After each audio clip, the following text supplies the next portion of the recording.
Picture this, it's 40,000 years ago and you're a human living in Ice Age Europe. The temperature outside is negative 30 degrees Celsius. There are no heated buildings, no electric blankets, no central heating. Hell, there's barely any fire. You're wearing animal skins and living in a cave. And somehow you need to sleep for 8 hours without dying of hypothermia. If you're using this to fall asleep, that's literally why I make them. So subscribe maybe and tell me where you are and what time. I check comments and it's like Berlin at breakfast, Boston at bedtime, all at once. How is this even possible? How did our ancestors survive nights that would kill modern humans in minutes? The answer is so ingenious, so perfectly adapted to impossible conditions that it reads like science fiction. Except it's not fiction. It's the greatest survival story never told. And here's the really crazy part. We only figured out how they did it in the last few decades. For most of human history, we had no idea how Ice Age people survived the cold. We assumed they just built bigger fires and hoped for the best. We were completely wrong. The story starts with a mystery that puzzled archaeologists for over a century. They kept finding these weird structures at Ice Age sites across Europe, circular arrangements of mammoth bones, sometimes weighing several tons each. Neat little rings of tusks and skulls and massive leg bones, all arranged in patterns that made no sense. For the longest time, scientists thought they were ceremonial, maybe religious sites, maybe meeting places. The idea that they were houses seemed ridiculous. How do you build a house out of bones? How do you keep it warm? How do you sleep in something that looks like a graveyard? Then in the 1960s, a Soviet archaeologist named Ivan Pidoplichko was excavating a site in Ukraine when he realized something that changed everything. These weren't ceremonial structures. They were the most sophisticated cold weather shelters ever devised by humans. Ice Age people hadn't just survived the brutal European winters. They had conquered them, but survival was just the beginning. What they built was so ingenious that it took modern science decades to understand how it worked. These weren't just shelters. They were complex thermal engineering systems designed by people who understood heat transfer, insulation, and human physiology better than most modern engineers. Let me take you back, way back.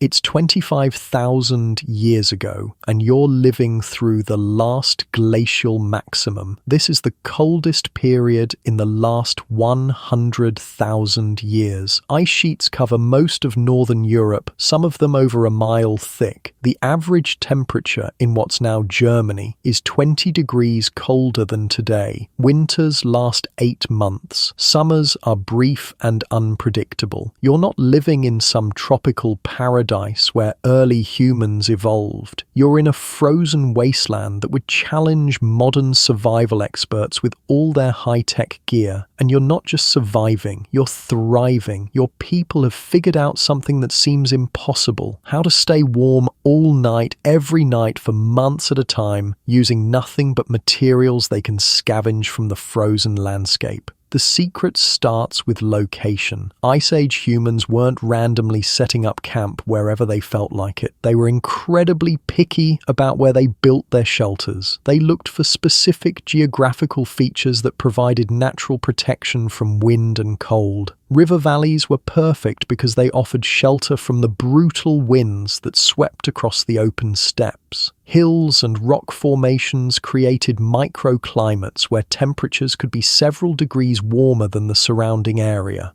Most importantly, they looked for spots near reliable fuel sources, areas where they could find dead wood or dried vegetation even in the depths of winter. But location was just the first step. The real genius was in the construction. Here's how they built the most effective cold weather shelter in human history. First, they dug a circular pit about 3 feet deep and 15 feet across. This wasn't random. The pit served multiple purposes.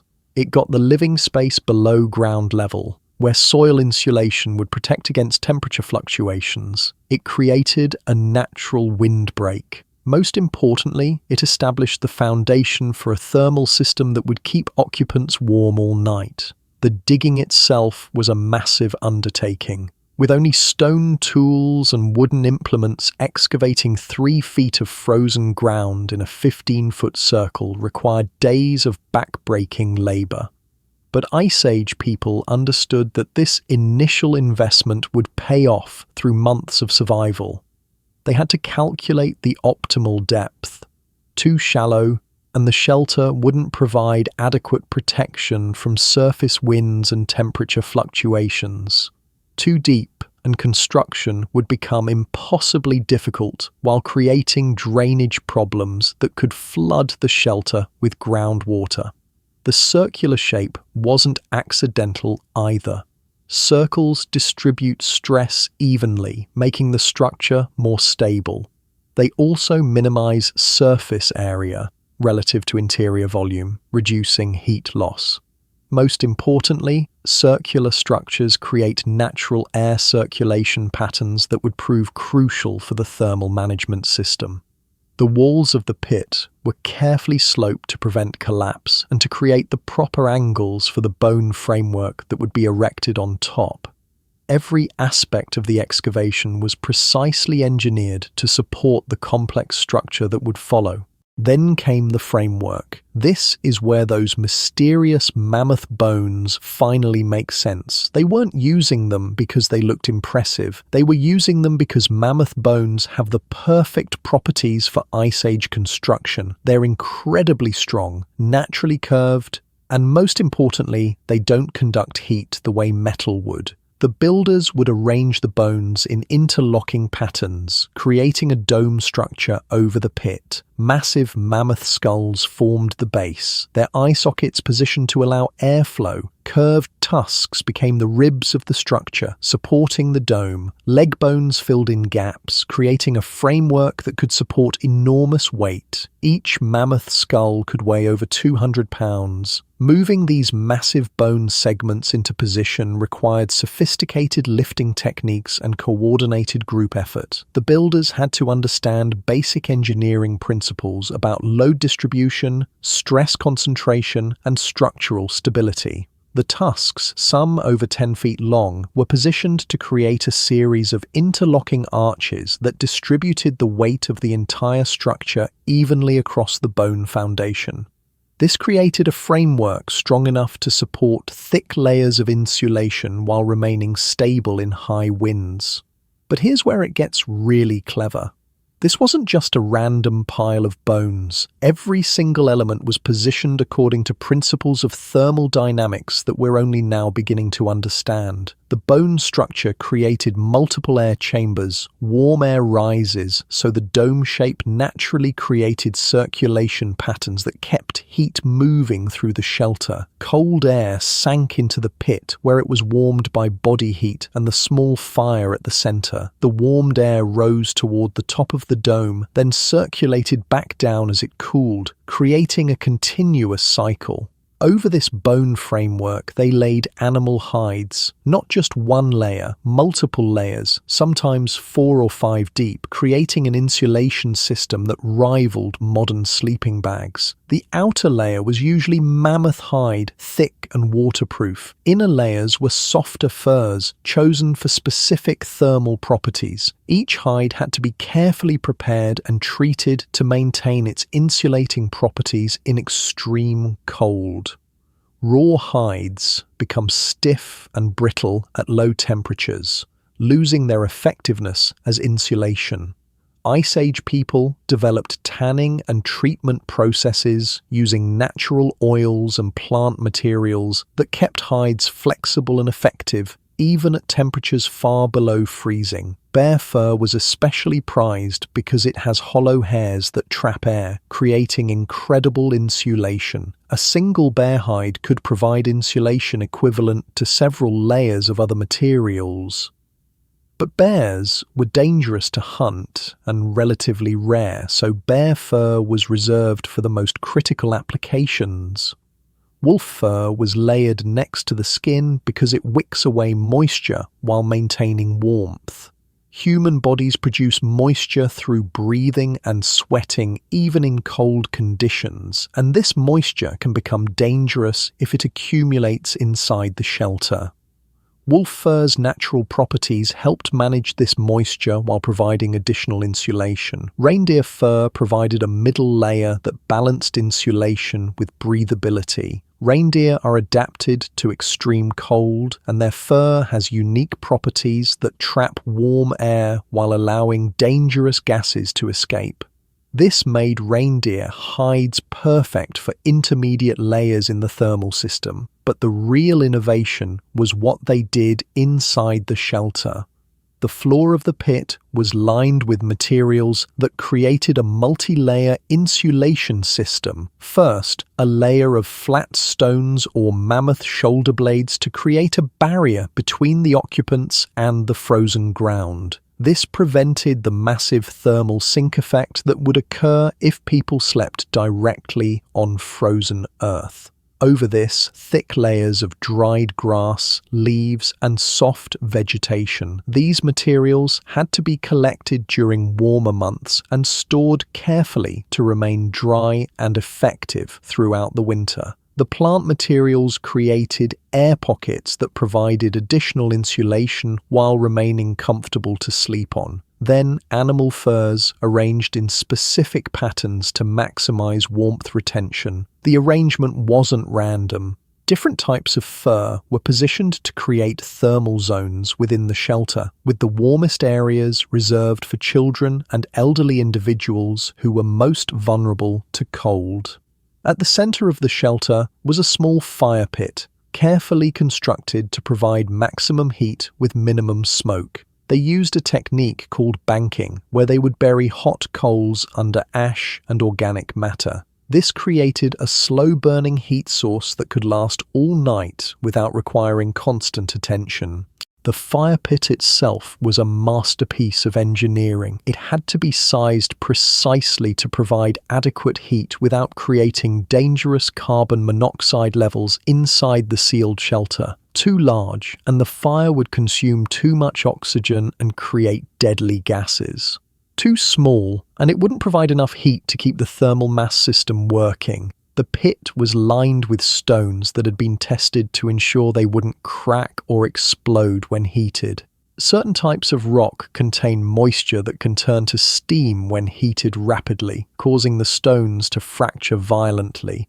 Ice Age people had learned through trial and error which stones were safe for fire pit construction. But here's the part that would have seemed like magic to anyone who didn't understand the science. They had figured out how to create radiant heating. Around the fire pit, they arranged flat stones in a circular pattern. During the day, these stones would absorb heat from the fire. At night, they would slowly release this stored thermal energy, warming the shelter for hours after the fire had died down. They had essentially invented thermal mass heating 25,000 years before modern engineers rediscovered the same principles.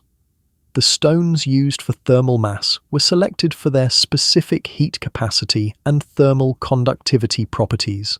Dense stones like granite could store enormous amounts of heat and release it slowly over many hours. The size and positioning of these stones was calculated to provide optimal heat distribution throughout the shelter. During the day, when the fire was burning actively, the thermal mass stones would heat up to temperatures of 60 to 80 degrees Celsius. As the fire died down at night, these stones would slowly release their stored heat, maintaining comfortable temperatures inside the shelter for 8 to 10 hours without any additional fuel. This system was so efficient that a single day's worth of fuel could provide warmth throughout the entire night. In an environment where fuel was scarce and difficult to gather, this efficiency was the difference between survival and death. The sleeping arrangements were just as sophisticated. This wasn't everyone just piling together randomly. Ice Age people had developed specific sleeping positions and arrangements that maximized shared body heat while ensuring everyone could breathe comfortably. Adults slept on the outside of the group where their larger bodies could block cold air from reaching children. Children slept in the center, where they were surrounded by the warmth of adult bodies. Pregnant women and elderly individuals were given prime spots near the stored heat from the stone thermal mass. The positioning was based on detailed understanding of human physiology and heat production. Adult male bodies generate more heat than female bodies due to higher muscle mass and metabolic rate. These individuals were positioned to act as human heaters, warming the air that would circulate to more vulnerable group members. Children lose heat more rapidly than adults due to their higher surface area to body weight ratio. Positioning them in the center of the group created a micro-environment where they were protected from cold air currents while benefiting from the warmth generated by multiple adult bodies. Everyone slept naked or nearly naked. This sounds insane when you're talking about sub-zero temperatures, but it makes perfect sense when you understand the physics. Clothes create air gaps that can fill with cold air. Skin-to-skin contact maximizes heat transfer between bodies. The animal fur bedding provided all the insulation they needed.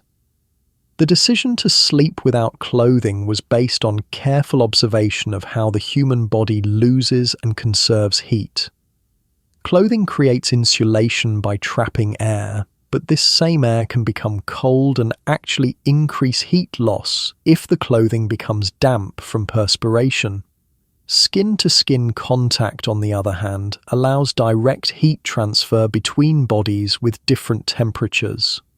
When two people sleep in skin contact, their bodies automatically balance their temperatures, with the warmer person providing heat to the cooler person. The animal fur bedding was arranged to create a microclimate around the sleeping group. The furs trapped body heat while wicking away moisture, creating an environment that was both warm and dry. They slept in specific positions designed to conserve heat. The fetal position minimizes surface area exposed to cold air. Spooning allows two people to share body heat efficiently. Groups would arrange themselves in patterns that created pockets of warm air while maintaining circulation. The fetal position is instinctively adopted by humans in cold conditions because it reduces the surface area of the body exposed to cold air. By drawing the knees up toward the chest and wrapping the arms around the torso, a person can reduce heat loss by up to 30%.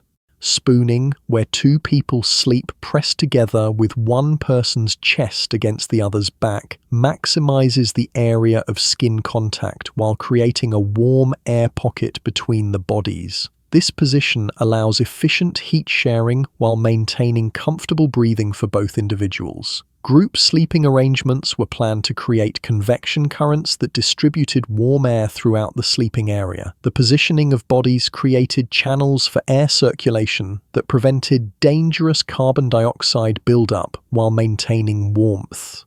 But the most ingenious part was how they managed moisture. When humans breathe and sweat, they release water vapor. In a sealed shelter, this can create dangerous condensation that makes everything wet and cold.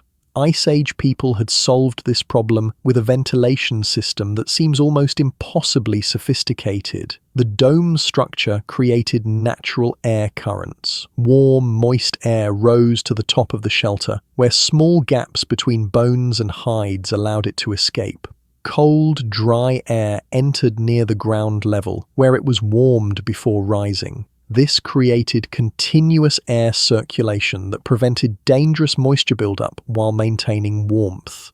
The ventilation system had to be precisely calibrated. Too much airflow and the shelter would lose heat too rapidly. Too little and dangerous gases would accumulate while moisture would condense on the walls and bedding. The bone framework created a series of controlled air gaps that functioned like a sophisticated HVAC system. Warm air naturally rose through channels between the bones, carrying moisture and carbon dioxide toward controlled exit points at the top of the dome. Fresh air entered through carefully positioned gaps near the ground level. This air was cold but dry, and it was gradually warmed as it circulated through the shelter before rising to replace the moist air that was being expelled at the top. They had essentially invented climate-controlled housing. Archaeological evidence shows these shelters could maintain internal temperatures of 15 to 20 degrees Celsius, even when outside temperatures dropped to -30. That's a temperature difference of nearly 50 degrees, achieved using nothing but materials they could scavenge from the landscape.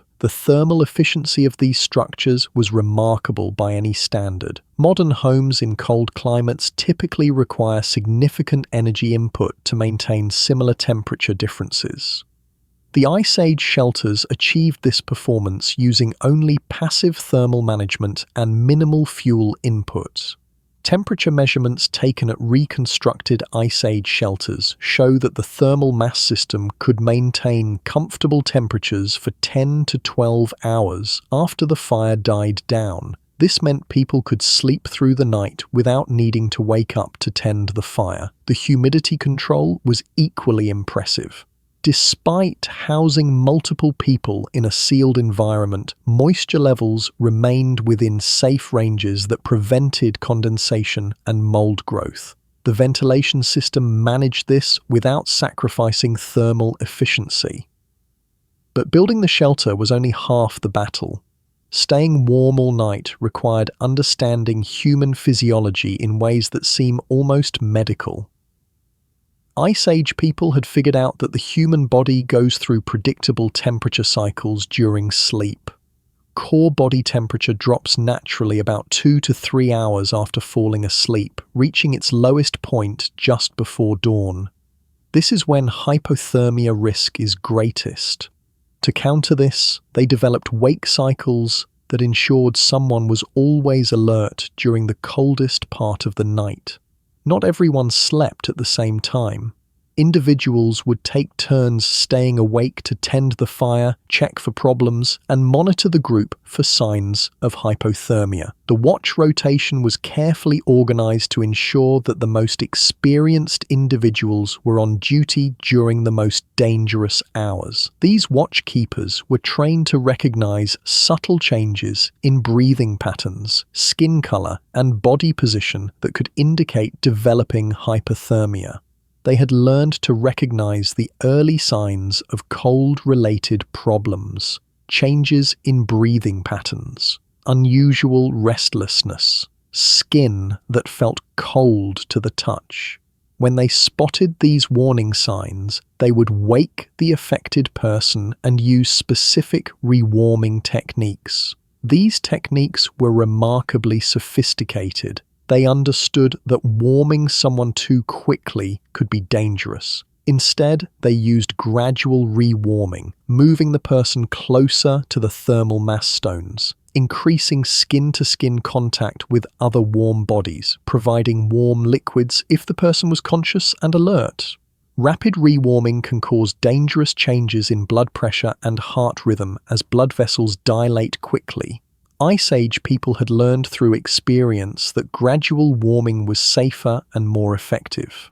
The rewarming process involved moving the affected person in stages toward warmer areas of the shelter, first positioning them closer to other warm bodies, then, if necessary, moving them nearer to the thermal mass stones. Only in extreme cases would they position someone directly next to the fire pit. They had even figured out how to prevent frostbite during sleep. Extremities like fingers, toes, and noses are most vulnerable to cold injury. Ice Age people developed sleeping positions that kept these areas warm. Hands were kept close to the body core or tucked between other people. Feet were wrapped together or placed against warm stones. Frostbite occurs when blood flow to extremities is reduced to preserve core body temperature.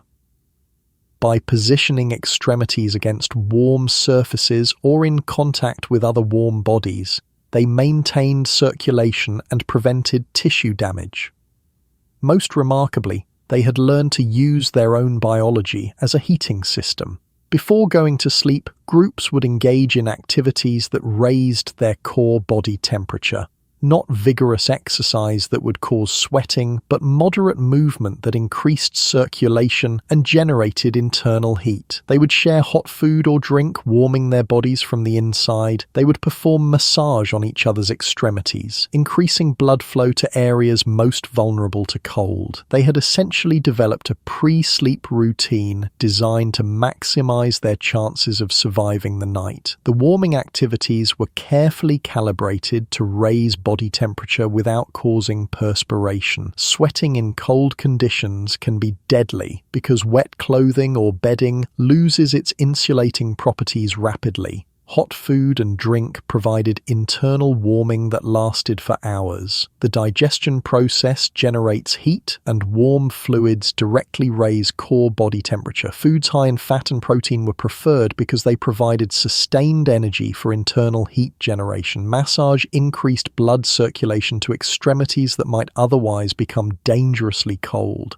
This wasn't just comfort, it was medical treatment designed to prevent frostbite and maintain circulation throughout the night. But the thermal engineering went even deeper. Ice Age people understood something about human metabolism that we're only now rediscovering. When the body is exposed to cold, it begins converting stored fat directly into heat through a process called thermogenesis. This happens most efficiently when people are slightly cold, but not dangerously so.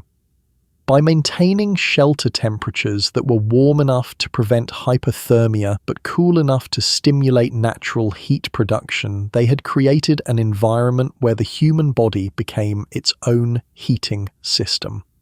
Non-shivering thermogenesis occurs when the body burns fat directly to produce heat without the muscle contractions of shivering. This process can increase heat production by up to 300% in cold-adapted individuals. Ice Age people had learned to maintain their shelters at temperatures that optimized this natural heating process. Too warm and the body wouldn't activate thermogenesis. Too cold and the energy cost of heat production would exceed the benefits. They had also learned to manipulate their diet to support cold weather survival. During winter months, they consumed more fat and protein, providing the raw materials their bodies needed for thermogenesis. They ate smaller, more frequent meals to keep their metabolism active throughout the day. Fat provides more than twice the energy per gram as carbohydrates or protein, making it the ideal fuel for cold weather survival. Ice Age people prioritized hunting fat-rich animals and gathering high-energy plant foods like nuts and seeds. Certain foods were specifically chosen for their warming properties. Nuts and seeds provided concentrated fats that burned slowly and efficiently. Fermented foods supported gut bacteria that contributed to overall metabolic health. Herbal teas made from pine needles or other local plants provided vitamin C and other nutrients essential for cold weather survival.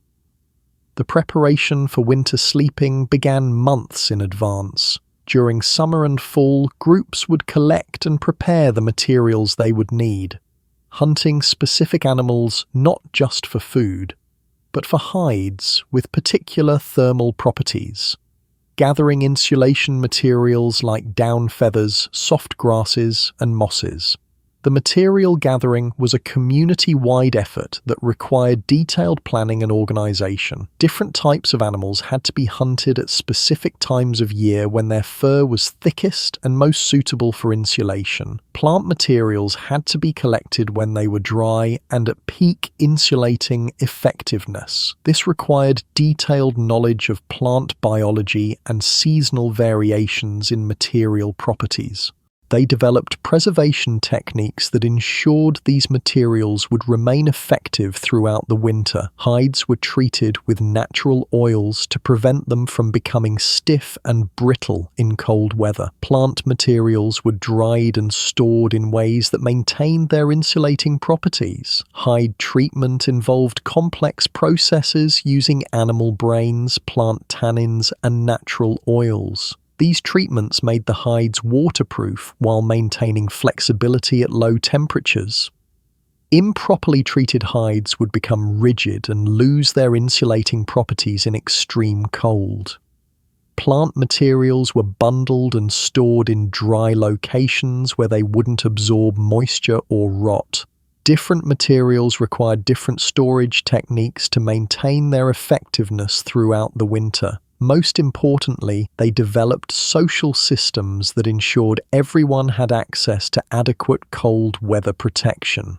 Shelter construction was a community effort. Everyone contributed according to their abilities. The elderly shared knowledge about the best materials and techniques. Adults provided the physical labor. Children helped gather smaller items and learn the skills they would need as adults. No one was left out. No one was allowed to face the winter cold without adequate protection. This wasn't just humanitarian concern. It was survival strategy. The loss of any group member weakened everyone's chances of making it through the winter. The communal approach to winter preparation created social bonds that extended far beyond mere cooperation. When everyone's survival depends on everyone else's contribution, people develop relationships based on mutual dependence and shared responsibility. Children were taught from an early age that their survival depended on the group, and that the group's survival depended on their contribution. This created a culture where individual success was meaningless without collective success. But perhaps the most remarkable aspect of Ice Age cold weather survival was how it shaped human evolution and culture. Living through extreme cold for thousands of generations created selection pressure for specific traits. Individuals who could maintain body temperature more efficiently had better survival rates. Those who could function on less sleep during critical periods were more likely to survive dangerous nights. People who could share resources and cooperate under stress contributed more to group survival. Over time, this created populations that were specifically adapted to cold weather survival, not just physically, but socially and psychologically. Physical adaptations included increased brown fat deposits that could generate heat through thermogenesis, improved circulation to extremities that reduced frostbite risk, enhanced ability to maintain core body temperature in cold conditions. But the social and psychological adaptations were even more significant. People who could cooperate effectively under stress were more likely to survive and reproduce. Those who could share knowledge and resources freely contributed to group survival and passed on their cooperative instincts. The social bonds formed during long winter nights of shared survival created the foundation for complex human cultures. When you've spent months depending on other people for warmth and survival, you develop relationships and trust that extend far beyond basic cooperation. The storytelling traditions that kept people alert during long, cold nights became the basis for human oral culture. The technical knowledge required to build and maintain thermal shelters became some of humanity's first engineering expertise.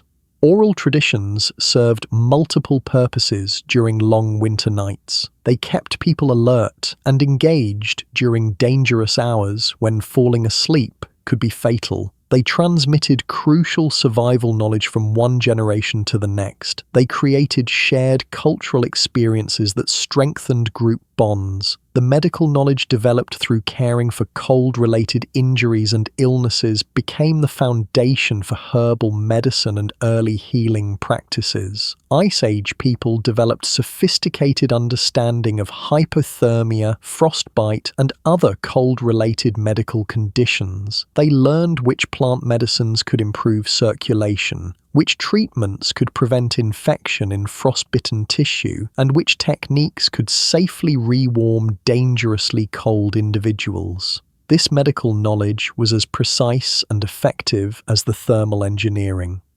Lives depended on accurate diagnosis and treatment of cold injuries, so the knowledge had to be tested and proven under real conditions. But the Ice Age sleeping systems also reveal something profound about human adaptability. These weren't primitive people struggling to survive. These were sophisticated engineers who had solved complex thermal dynamics problems using materials available in their environment. They understood principles of insulation, air circulation, thermal mass, and human physiology that we consider advanced engineering concepts. They had developed these solutions not through trial and error over a few generations, but through systematic observation and innovation over thousands of years. The archaeological record shows continuous refinement and improvement in cold weather shelter design throughout the Ice Age. Each generation built on the knowledge of previous generations, creating increasingly sophisticated systems. Early shelters were simpler, basically windbreaks with central fires. Over time, they became complex thermal engineering systems with multiple insulation layers, sophisticated ventilation, and integrated heating systems. By the end of the last glacial maximum, Ice Age people had created shelters that were more thermally efficient than many modern buildings. They had achieved this using entirely renewable materials, creating no environmental pollution and requiring no external energy sources beyond what they could gather locally. The efficiency of these systems was remarkable. Modern buildings often require enormous energy inputs to maintain comfortable temperatures in cold weather. The Ice Age shelters achieved better thermal performance using only passive systems and minimal fuel inputs. When the climate began warming around 15,000 years ago, these cold weather survival skills didn't disappear. They were adapted and applied to new challenges. The same engineering principles that had created thermal shelters were used to design better permanent housing. The social cooperation systems developed during harsh winters became the basis for more complex societies. The transition from Ice Age survival to agricultural civilization wasn't a sudden transformation. It was a gradual adaptation of existing technologies and social systems to new environmental conditions and opportunities. The thermal engineering knowledge that had kept people warm during the Ice Age was applied to creating heated, permanent structures. Early agricultural communities used the same principles of thermal mass, insulation, and ventilation that had been perfected in mammoth bone shelters. The medical knowledge gained from treating cold-related problems became general healthcare expertise. The resource management skills required to survive winters became the foundation for agriculture and food storage. The social cooperation systems that had made mutual survival possible became the organizational frameworks for larger communities.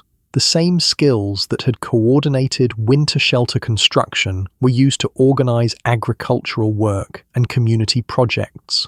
Most importantly, the psychological resilience developed through surviving extreme conditions became a fundamental characteristic of human culture. The knowledge that humans could survive almost anything if they worked together and applied intelligence to the problem. This confidence in human problem-solving ability became one of the defining characteristics of human civilization. The same mindset that had approached Ice Age survival challenges with systematic observation and experimentation became the foundation for scientific thinking. But these sleeping systems reveal something else about Ice Age people that's often overlooked in popular accounts of early human history. They weren't living in constant fear and desperation. They had figured out how to be comfortable even in the harshest conditions. Archaeological evidence from these shelters shows signs of activities beyond mere survival. People were creating art, making music, telling stories, children were playing games, adults were engaging in elaborate social rituals. The thermal engineering that kept them alive also created spaces where human culture could flourish. A warm, dry shelter on a winter night wasn't just a place to survive, it was a place where people could explore what it meant to be human. Some of the earliest known musical instruments come from Ice Age sites: bone flutes that could create complex melodies, percussion instruments made from animal hides stretched over wooden frames. These weren't survival tools, they were expressions of human creativity made possible by the security of knowing how to stay warm through the night. The creation of art and music during the Ice Age demonstrates that once basic survival needs were met through sophisticated thermal systems, people had time and energy for cultural activities. The shelters provided not just physical comfort, but psychological security that allowed creativity to flourish. The cave paintings that have amazed modern viewers were often created during the long winter months when people were spending most of their time in shelters. The thermal systems that kept them alive also gave them time and mental space to create art.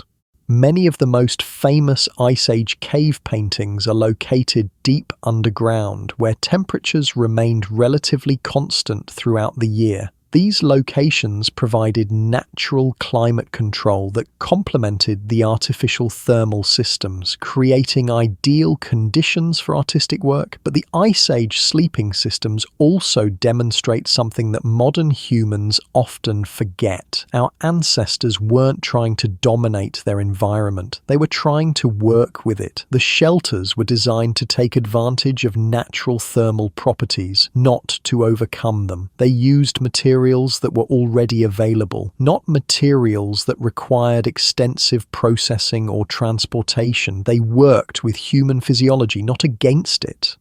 This approach to cold weather survival was sustainable in ways that modern heating systems are not.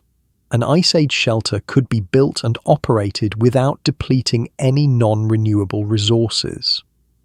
When people moved on, the materials could be left for other groups to use, or they would biodegrade naturally without environmental damage. The sustainability of Ice Age thermal systems was built into their design. Every material was renewable. Every technique worked with natural processes rather than against them. Nothing was wasted. The fuel requirements were minimal. A small fire that burned for a few hours could provide enough stored heat to keep a shelter warm all night. This was possible because the thermal design was so efficient that very little external energy was needed.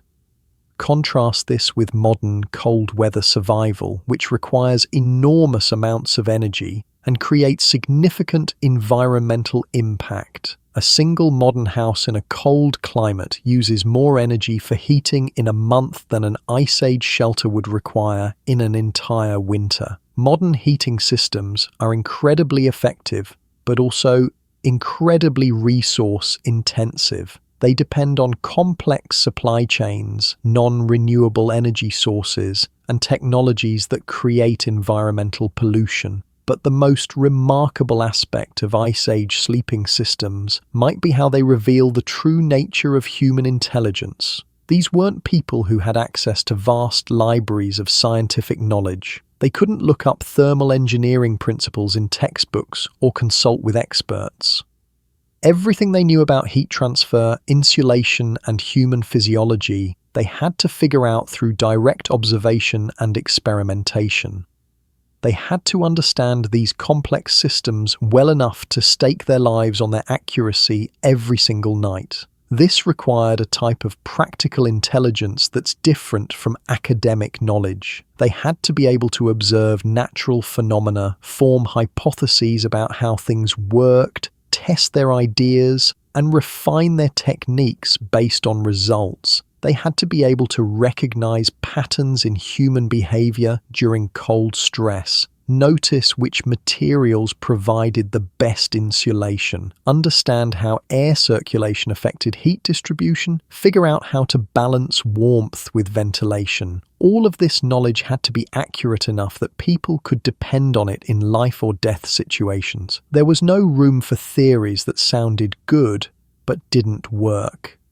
Everything had to be tested and proven under the harshest possible conditions. The result was a body of practical engineering and medical knowledge that was probably more accurate in its specific domain than much of what modern people know about surviving in cold weather. Ask most modern people how to stay warm all night in sub-zero temperatures without electricity, and they'll suggest building a big fire and staying close to it. This approach would actually be dangerous, creating carbon monoxide poisoning risk and depleting fuel supplies quickly. Ice Age people had figured out far more sophisticated and effective solutions. Their approaches were safer, more efficient, and more sustainable than most modern cold weather survival techniques. The process of developing these systems would have taken centuries, maybe millennia of careful observation and gradual refinement. Each generation would have inherited the accumulated wisdom of their ancestors, then added their own innovations and improvements. Imagine being part of this process. You're born into a world where staying warm through winter nights is already possible, but barely. Your parents and grandparents have figured out basic techniques that work most of the time, but people still sometimes die from cold exposure during particularly harsh periods. Your entire life is shaped by the drive to make these systems more reliable, more efficient, more comfortable. Every winter becomes a laboratory where you test new materials, try different arrangements, experiment with modifications to existing designs. You notice that certain types of animal fat burn slower and produce less smoke when used to seal gaps in the shelter walls. You discover that layering different types of fur in specific patterns creates better insulation than random arrangements. You figure out that the angle of the ventilation openings affects how efficiently warm air circulates through the shelter. Each small improvement increases the survival chances of your entire community. Each innovation gets tested under real conditions where failure means death.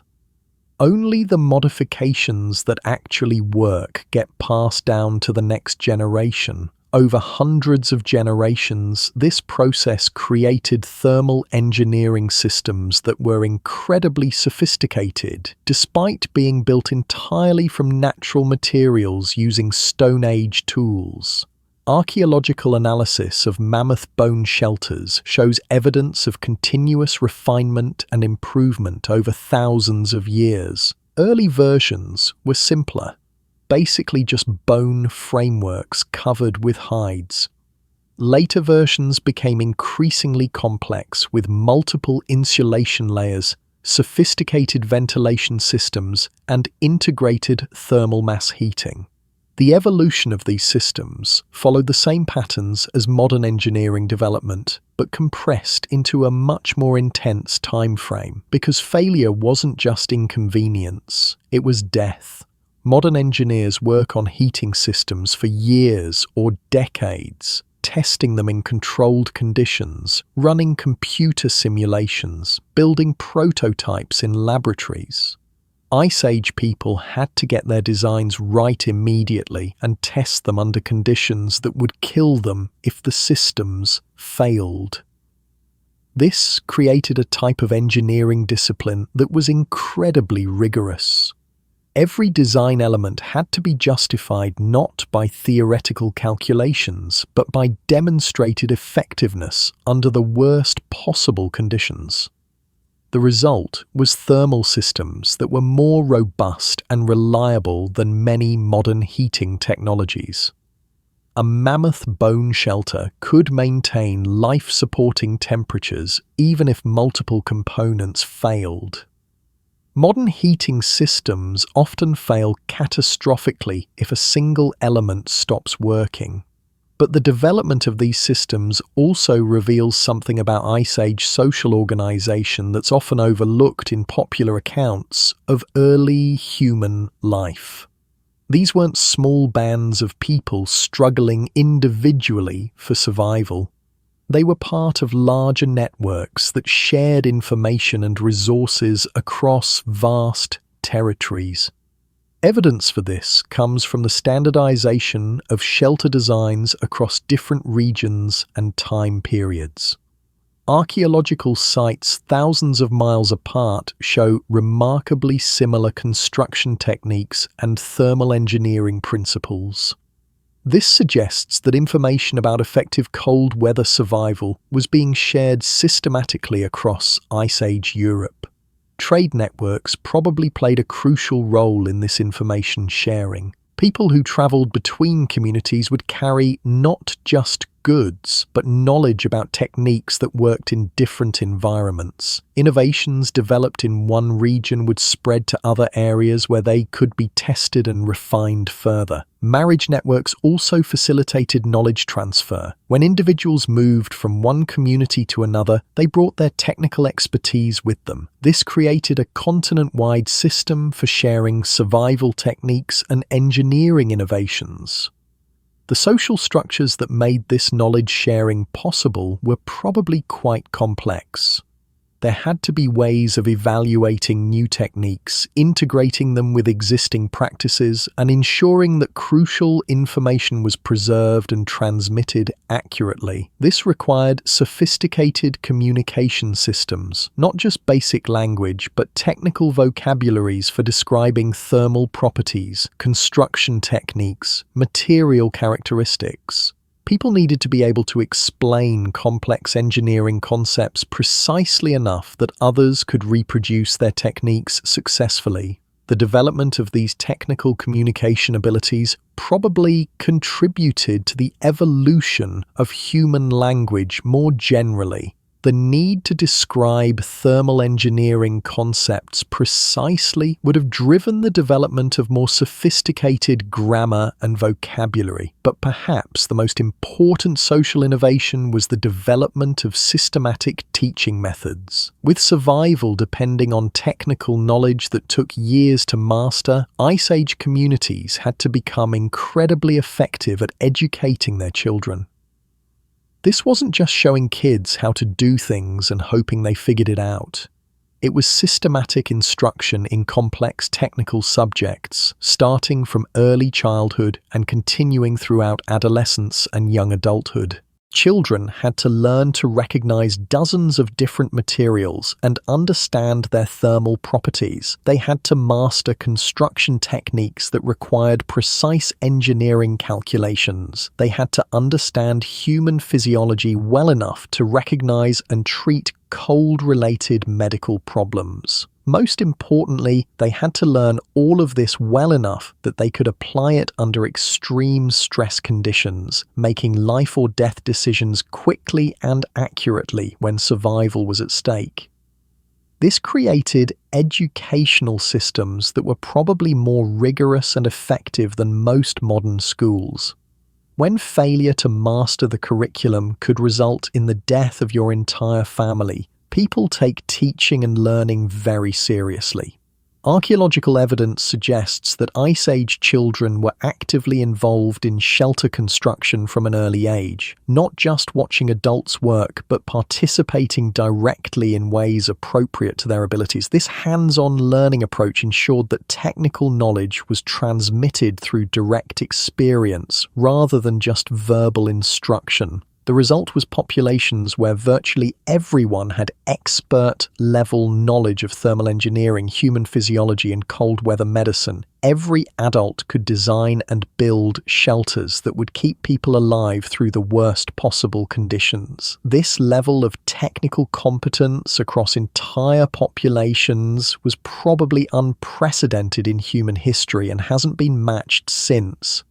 Modern societies rely on specialists who understand complex technical systems, but most people don't have expert knowledge in areas crucial to survival. If modern heating systems failed permanently, most people would be in serious danger because they lack the technical knowledge to create alternative solutions. Ice Age people were never in this position because everyone understood the fundamental principles of staying warm. But the technical mastery that made Ice Age survival possible also created something else that's often underestimated in discussions of early human life.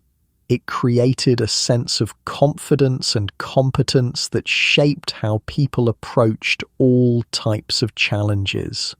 When you've mastered engineering systems complex enough to keep you alive through conditions that would kill most large mammals, you develop a very different relationship with problems and challenges. You know from direct experience that humans can figure out solutions to almost any difficulty if they observe carefully, think systematically, and persist until they succeed. This confidence would have been reinforced every single night when people settled into their thermal shelters and stayed warm despite sub-zero temperatures outside. Every successful night was proof that human intelligence could overcome even the most hostile environments.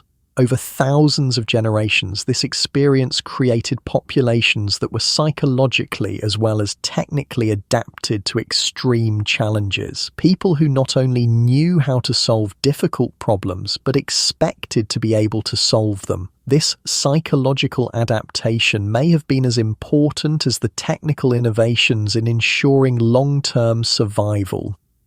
Communities that approached challenges with confidence and systematic problem-solving approaches would have been more likely to survive unexpected crises than groups that were easily discouraged or prone to panic. The same psychological traits that made it possible to develop complex thermal engineering systems would have been valuable in dealing with all types of survival challenges. Food shortages, predator threats, social conflicts, environmental disasters, all of these required the same combination of careful observation, systematic thinking, and persistent experimentation that had made warm sleeping possible. But the psychological legacy of Ice Age thermal engineering extends far beyond survival skills. The experience of creating comfort and safety through intelligence and cooperation probably shaped fundamental aspects of human nature that persist today. The satisfaction of solving complex technical problems, the security that comes from understanding how systems work, the confidence that challenges can be overcome through systematic effort, these are psychological patterns that were established during the Ice Age and remain central to human experience today. Every time you figure out how to fix something that's broken, you're experiencing the same satisfaction that Ice Age people felt when they perfected their thermal systems. Every time you feel secure because you understand how something works, you're drawing on psychological patterns that were established by ancestors who created safety through technical mastery. Every time you approach a difficult problem with confidence that it can be solved, you're expressing a mindset that was shaped by thousands of generations of people who succeeded in solving problems that seemed impossible. The mammoth bone shelters are gone, but the psychological patterns they created are still active in human nature today. We are still the species that expects to be able to figure things out, that finds satisfaction in solving technical problems, that creates security through understanding and mastering our environment. This is probably why humans are so drawn to engineering and technology. The same psychological drives that motivated Ice Age people to perfect their thermal systems continue to motivate modern people to develop better technologies for solving contemporary challenges. The space program, the internet, renewable energy systems, medical technologies, all of these represent the same fundamental human impulse to create safety and comfort through technical mastery that first emerged during Ice Age winters when survival depended on understanding thermal dynamics. But the Ice Age thermal systems also created something else that's crucial to understanding modern human behavior. They established cooperation as a fundamental survival strategy in ways that shaped the evolution of human social instincts. Most animals compete for resources even when they live in groups.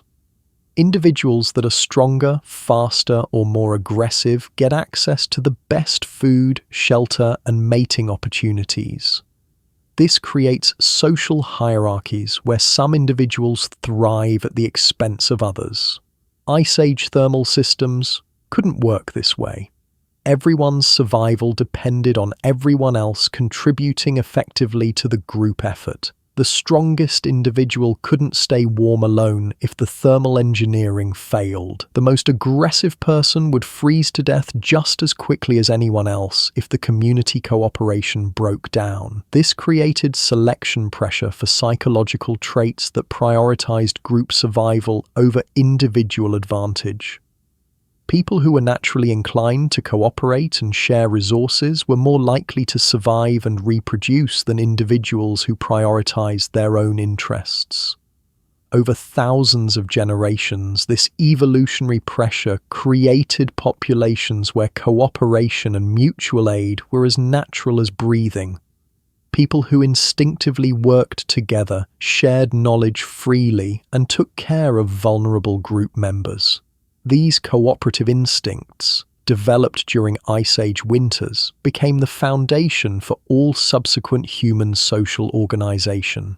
The same psychological drives that made thermal system cooperation possible also made agriculture, trade, governance, and civilization possible. Modern human societies work because we evolved the capacity to cooperate in large groups with complex division of labor. This capacity traces directly back to those Ice Age communities where everyone had to work together perfectly or everyone died. But the cooperative systems that made Ice Age survival possible also created the first human communities that were truly egalitarian, when everyone's contribution was equally necessary for group survival. There was no basis for permanent social hierarchies. The person who was best at gathering insulation materials was just as valuable as the person who was best at arranging thermal mass stones.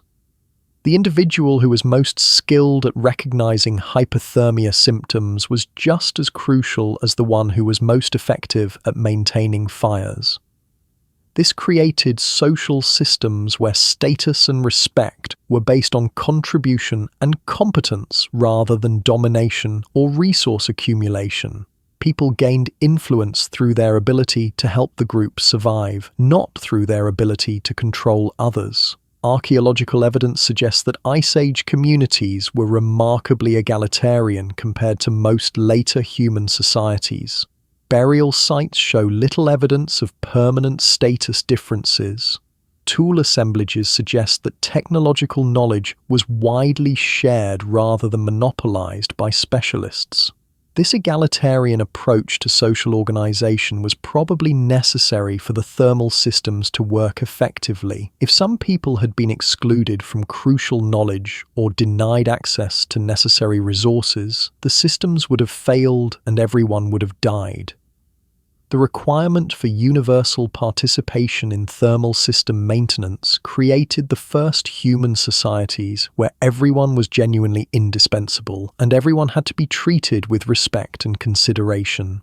These egalitarian values, developed during the Ice Age, continue to influence human social psychology today. Despite thousands of years of hierarchical societies, humans retain strong instincts for fairness, equality, and mutual aid that trace back to those original cooperative survival systems. Modern movements for social justice, democracy, and human rights are expressions of psychological patterns that were established when survival required treating everyone as equally valuable members of the community. But perhaps the most profound legacy of Ice Age thermal systems is what they reveal about human potential under extreme conditions. When survival was at stake, our ancestors didn't just endure hardship. They created sophisticated solutions that made comfort and safety possible, even in the most hostile environment humans had ever encountered. They didn't accept that cold weather meant suffering. They figured out how to stay warm. They didn't accept that winter meant isolation. They created social systems that brought people together. They didn't accept that harsh conditions meant abandoning culture and creativity. They found ways to create beauty and meaning even in the depths of the Ice Age. This refusal to accept limitations, this drive to create better conditions through intelligence and effort, this confidence that problems can be solved if people work together systematically, these are the fundamental characteristics that define human nature. Every major advance in human welfare, from agriculture to medicine to space exploration, reflects the same basic approach that first emerged during those Ice Age winters when survival seemed impossible. But people figured out solutions anyway.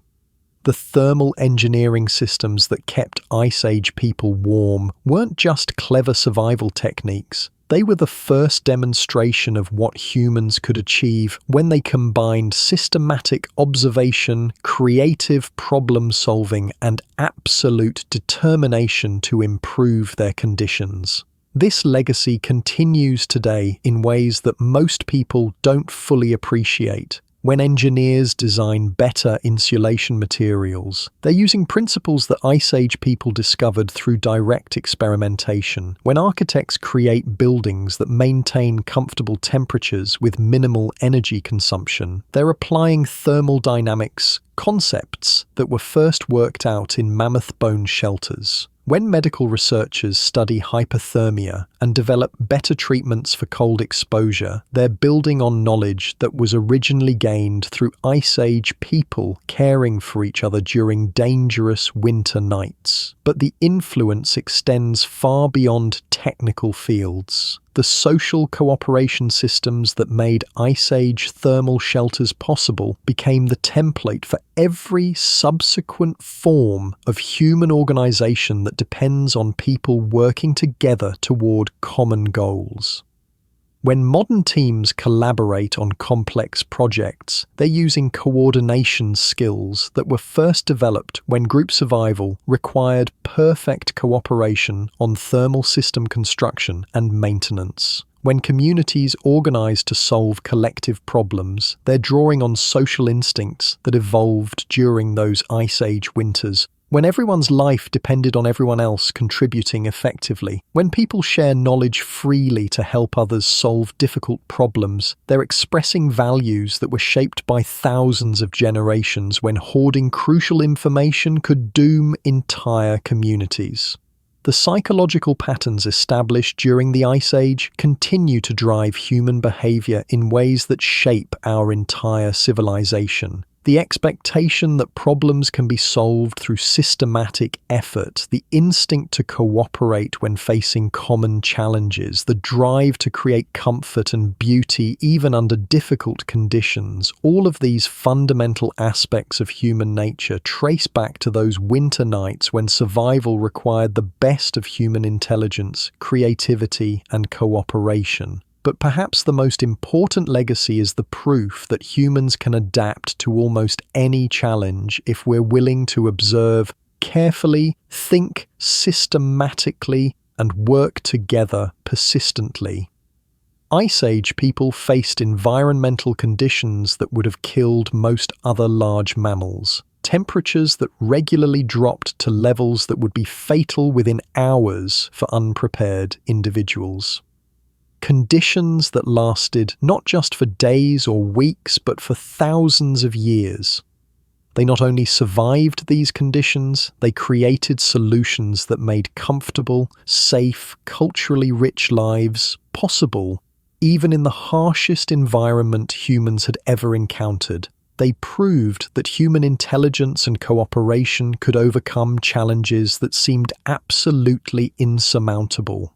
This proof of human potential remains relevant today as we face our own environmental challenges and social problems. Climate change, resource scarcity, technological disruption, social conflict. These are serious problems that require innovative solutions and unprecedented levels of cooperation. But they're not more challenging than the problems Ice Age people faced when they had to figure out how to sleep safely through thousands of sub-zero nights using only materials they could gather with stone tools.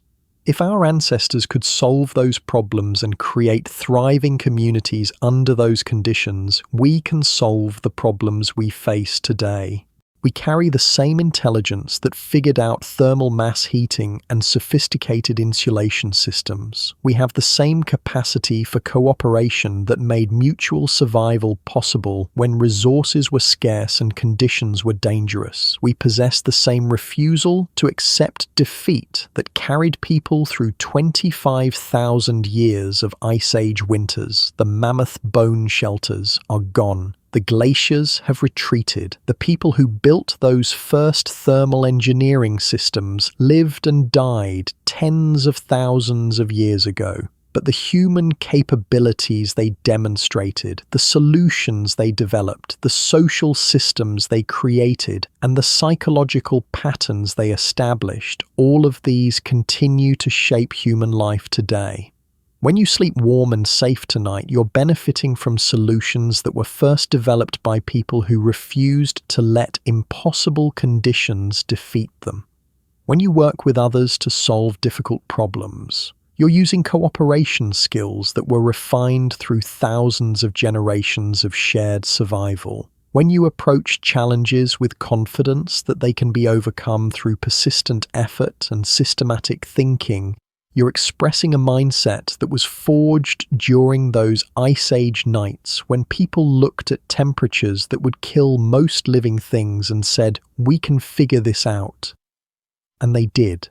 They figured it out so well that their descendants, thousands of generations later, inherited a world where no one has to face the cold alone, where the knowledge of how to create warmth and safety and comfort has been preserved and refined and passed down through countless generations of people who refused to give up when things seemed impossible. The Ice Age people who built those sophisticated thermal shelters weren't just surviving another night. They were creating the foundation for every warm, safe, meaningful human life that would follow. They were proving that human intelligence, creativity, and cooperation could overcome any challenge. They were building the future, your future, our future. A future where the same human capabilities that conquered Ice Age cold continue to solve problems, create beauty, and make life better for everyone. So tonight, when you settle into your comfortable bed in your heated house, remember them. Remember the people who first figured out how to make comfort and safety possible in conditions that would challenge even modern technology. Remember the intelligence that solved thermal engineering problems using only Stone Age tools. Remember the cooperation that made mutual survival possible when everyone's life depended on everyone else. Remember the determination that carried people through thousands of nights when giving up would have been easier, but would have meant the end of everything. Remember that you are their descendant, that their solutions made your comfort possible, that their capabilities live on in you, and remember that the same human intelligence, cooperation, and determination that made those first warm nights possible are still working today, still creating solutions, still making life better, still refusing to accept defeat when challenges seem impossible. The Ice Age is over.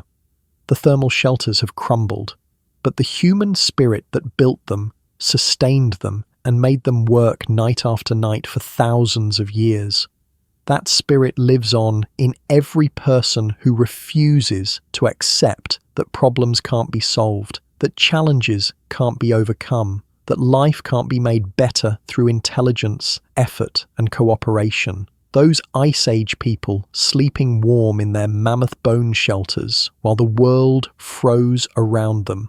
They weren't just our ancestors. They were the proof of what humans can achieve when we work together and refuse to give up. And you are living proof that their faith in human potential was justified. Sweet dreams.